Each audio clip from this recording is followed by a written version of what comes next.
प्रिय विद्यार्थियों, मैं रविंद्र कुमार आपके अपने इस हिंदी स्टडी यूट्यूब चैनल पर आप सबका हार्दिक स्वागत करता हूं। प्रिय साथियों, पिछले वीडियो में आपने पढ़ा होगा सूरदास जी द्वारा रचित पद नामक शीर्षक के 8वें छंद तक। आज आप हमारे साथ पढ़ने वाले हैं 9वें छंद से। तो आइए किसी प्रकार से देर न करते हुए चलते हैं 9वें छंद की तरफ। उधो जाहु तुम्हि हम जाने, श्याम तुम्हि यहाँ नाही पठायो। तुम हो बीच भुलाने, ब्रज नारिन सो जोग कहत हो। बात कहत न लजाने, बड़ लागत न विवेक तुम्हारे।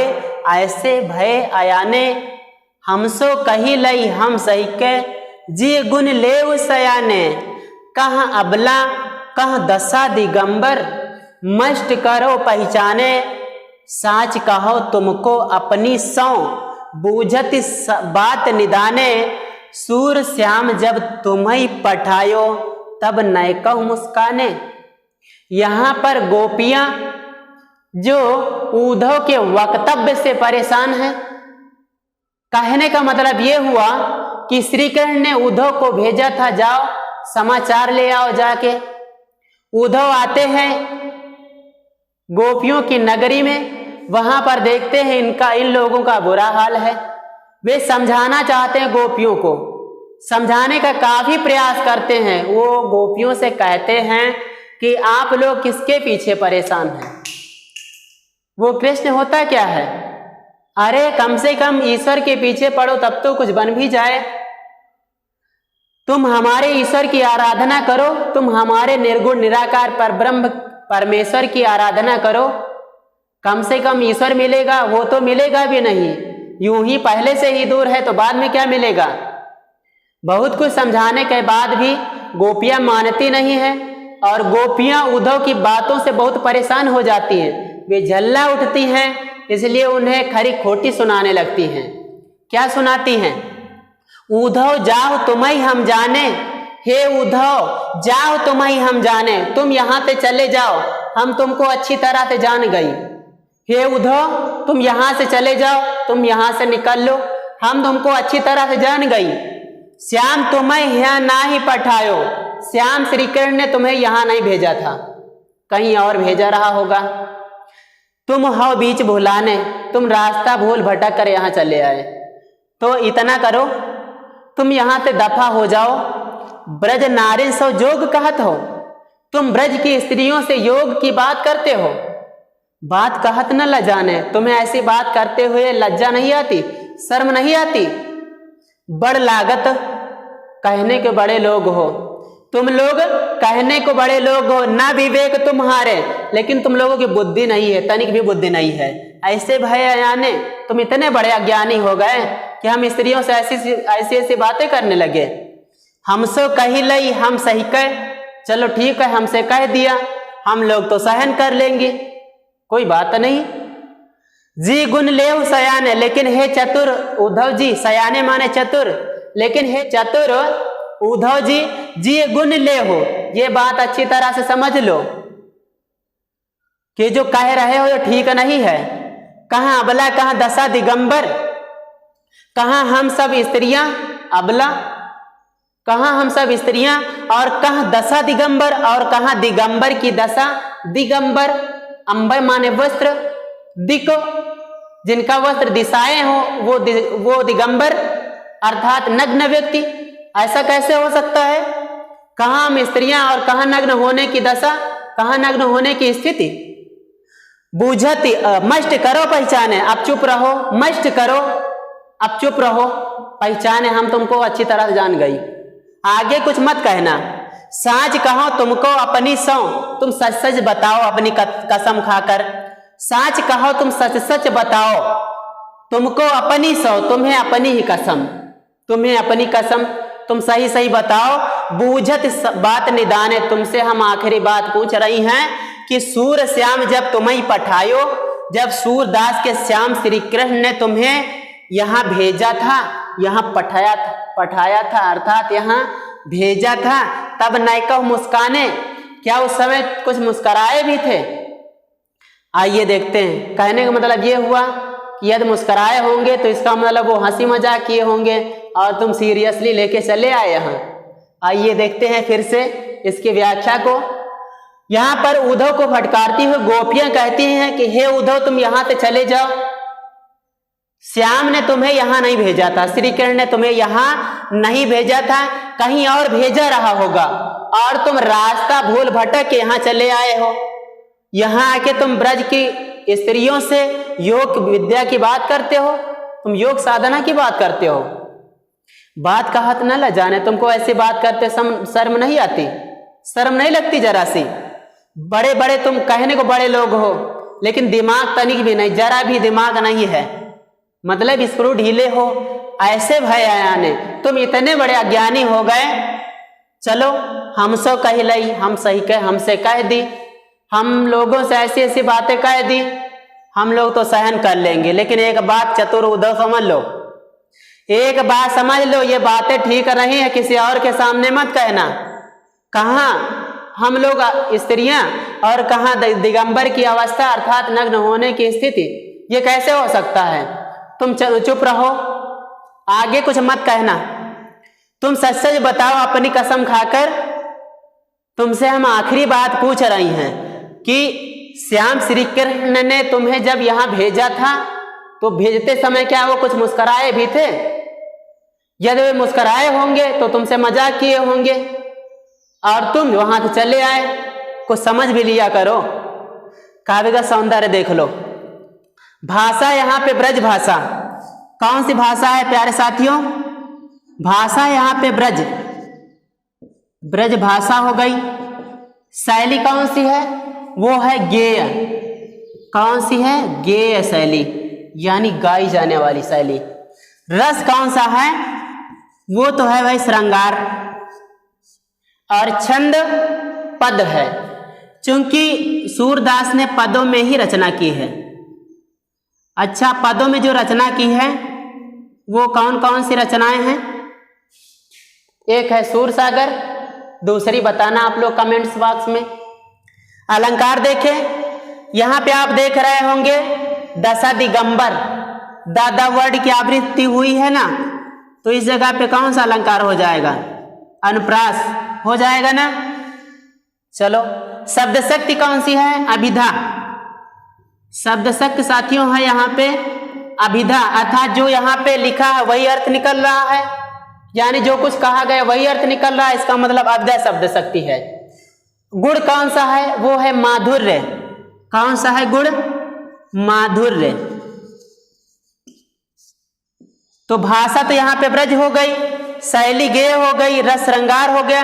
श्रृंगार रस की विशेषता, श्रृंगार रस की परिभाषा क्या होती है? जहां नायक और नायिका के मन में स्थित रत या स्नेह, रत या प्रेम से उत्पन्न जो आनंद होता है उसी को तो श्रृंगार रस कहते हैं।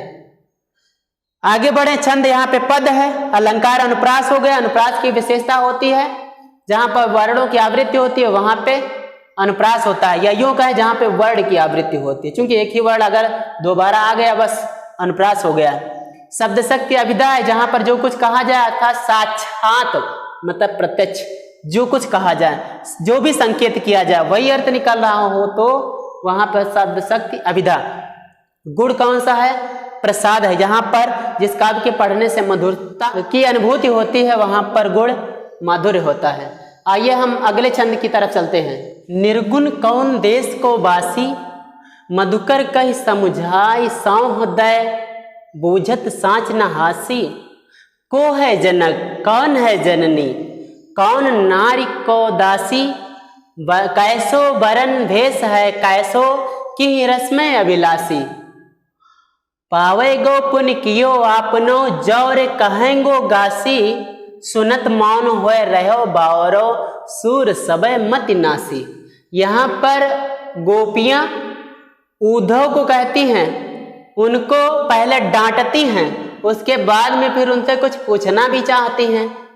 निर्गुण कौन देश को वासी, हे उद्धव जो तुम बार बार निर्गुण निर्गुण निर्गुण निराकार ब्रह्म की उपासना करने के बार बार निर्गुण रट रहे हो, ये बताओ तुम्हारा जो निर्गुण पर ब्रह्म परमेश्वर है कौन देश को वासी, किस देश का रहने वाला है, कहाँ रहता है? तुम बताओ। तुम्हारा ये जो निर्गुण निराकार परब्रह्म है, परमेश्वर है, जिसकी योग साधना की तुम इतनी देर से बात कर रहे हो, बताओ किस देश में रहता है? मधुकर कहीं समझाई सौहृदय। इसी बीच गोपियों और उद्धव के बीच एक भावरा आ जाता है। कहने का मतलब क्या हुआ? सूरदास के कहने का मतलब ये यहाँ पे कि वो सीधे आक्षेप भी नहीं डालना चाहते हैं उन उद्धव के ऊपर। तो यहाँ पर क्या होता है, गोपियां उस भावरे को लक्ष्य बना देती हैं। और बात किसकी कर रही हैं? उद्धव की। मधुकर कहीं समझाई सौहृदय, बूझत साँच न हासी। इसी बीच उनके बीच मधुकर आ गया, यानी भावरा आ गया, तो उससे समझाई सौहृदय, उसकी कसम खिलाकर, उसकी सौगंध दिलाकर कहने लगी, बूझत साँच न हासी। हे उद्धव जी, तुम्हें अपनी कसम, बूझत साँच न हासी, हम तुमसे बूझ रही, तुमसे पूछ रही हैं, सच सच पूछ रही है। साँच, बूझत साँच, हम तुमसे सच सच पूछ रही है, ना हासी, हम कोई हंसी मजाक नहीं कर रही हैं। को है जनक, तुम बताओ उसका पिता कौन है? कौन है जननी, उसकी माता कौन है? कौन नारी, उसकी नारी यानी उसकी स्त्री का क्या नाम है? को दासी, और उसकी दासी कौन है? कैसो वरन, किस रंग का है? बताओ। अपना जो तुम्हारा निराकार ब्रह्म है, निर्गुण ब्रह्म है, किस रंग का है? उसकी वेशभूषा कैसी है? कि रसमय अभिलाषी, उसकी आसक्ति, उसका लगाव किस रस में अधिक है, यानी उसे क्या चीज ज्यादा पसंद है? पावै गौ पुन कियो आपनो, ये बात समझ लो कि पावै गौ पुन कियो आपनो, यदि गलत कहोगे जौरे कहेंगो गासी, यदि तुम झूठ बोलोगे तो कियो आपनो पुण्य पावेगो, तो अपने किए का धरा अवश्य पाओगे। झूठ बोलोगे तो उसका फल तुम्हें भोगना पड़ेगा, अर्थात उसका दंड अवश्य भोगना पड़ेगा। इसलिए तुम सही सही बताओ। सुनत मौन होए रहो बावरो, सूर सबे मतिनासी। सूरदास जी कहते कि गोपियां उद्धव से बोली ऐसे वचनों को, जब उन्होंने उनको डांट लगाई, फटकार लगाई और डांट लगा के पूछ रही थी, उनकी इन बातों को सुनकर उद्धव जी चुप हो गए। सुनत मौन होए रहो बावरो, सूर सबे मतिनासी। उद्धव की सारी बुद्धि भ्रष्ट हो गई, वे इतना सुनते सुनते पागल जैसे हो गए, मौन हो गए और पागल जैसे हो गए। उनकी सारी बुद्धि भ्रष्ट हो गई, नष्ट हो गई। किसकी? उद्धव की। जो संदेश लाए थे वो भूल गए। चलिए एक बार इसकी व्याख्या को फिर से देख लेते हैं। यहाँ पर गोपियां उद्धव से पूछती हैं, निर्गुण कौन देश को वासी? तुम इतनी देर से निर्गुण की रट लगाए बैठे हो, तुम बताओ जो तुम्हारा निर्गुण निराकार ब्रह्म है किस देश में रहता है?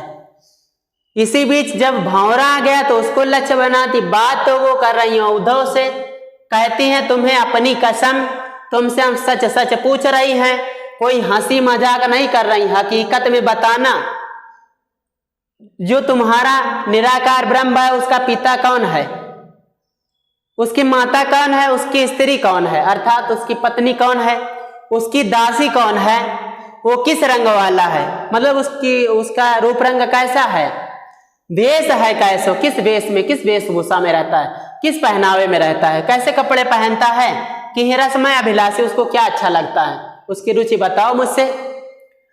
अगर तुम, लेकिन एक बात समझ लो, सच सच बताना, झूठ मत कहना।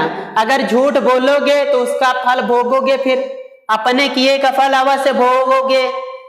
गोपियों की इन बातों को सुनकर, इन वचनों को सुनकर उद्धव की सारी बुद्धि भ्रष्ट हो गई, वे मौन हो गए, उनकी स्थिति पागल जैसी हो गई। आइए हम इसके काव्य का सौंदर्य को देखते हैं।